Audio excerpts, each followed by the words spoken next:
Осылай ағамды іздеп есік алдына шықтым. Қой есік алдын көрейін, может бір жерге кетіп қалды ма деп ше. Күн жылынса есік алдында отыратын әдеті бар еді. Қой сығалап қарайын дедім, кім бар кім жоқ. Бір қарасам үлкен ағаштың үстіне қайнағам отыр. Қуанып кеткем ойбай деп. Келіңіз аға, жүріңіз, обед ішеміз. Обедке сізге күшті шашлик пісіріп жатырмын десем, келгісі келмейді, тұрмайды. Сонымен қой өзім барып жетектеп алып келейін деп. Алдап алып келдім. Жүріңіз, шашыңызды алып беремін, шашлик пісіріп беремін, дәмді тамақтар деп. Сөйтіп кіргізіп, қолын барлығын беттерін жудым да, сөйтіп отырғызып қойдым. Қазір комнатаңызда отыра тұрыңыз. Мен кірлерімді жайып тастайын, сосын тамаққа кірсем деп, біраз кірлерімді бана ақ келінге салып тастағам ғой. Сонымен деген тағы да кірлерді салып, қалғанын барып жайып келдім далаға.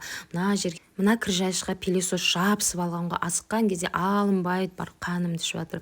Тез кірлерімді жайдым да, тағы бір қайнағам осындай дайын шашлик алып келген ғой. Соның барлығын күштеп мариновать етіп, үстіне майонезді қосып араластырып қойдық. Мына жерде қыздарым деген бөдененің жұмыртқасын ашып маған көмектесіп жатыр, пысық болып жатыр ғой. Бүкілін бүлдіріп. Далаға шықсам, жаңағыдай от тұрын, дәу қылып отындардың барлығын жақ қойдық та. Сөйтіп жартысын алып тастап, шоққа осылай шашлыкты пісіріп алдық. Одан кейін жігітім де келді жұмыстан. Жігітім келгенде білдіртпей осылай шашлыкты істеп, қасында көмектесіп жүрдім. Қайнағам жоғалып кеткенін айтпадым. Сонымен сіздер де айтып қоймаңыздар.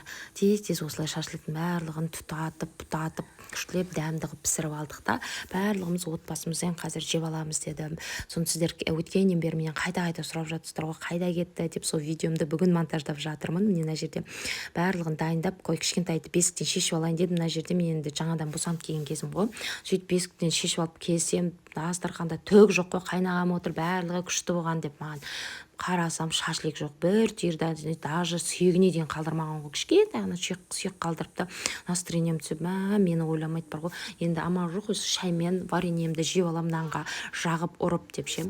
Сөйтіп кішкентайымды алдым, сөйтіп қойып қойдым, жылай береді, шауратшы. Сосын осылай ет бетінен жатқызып қойып, қою сүт шайымен, прайнигімен өстіп вареньемді жеп алдым. Сол ғой келін байғұс, соңында жүреміз.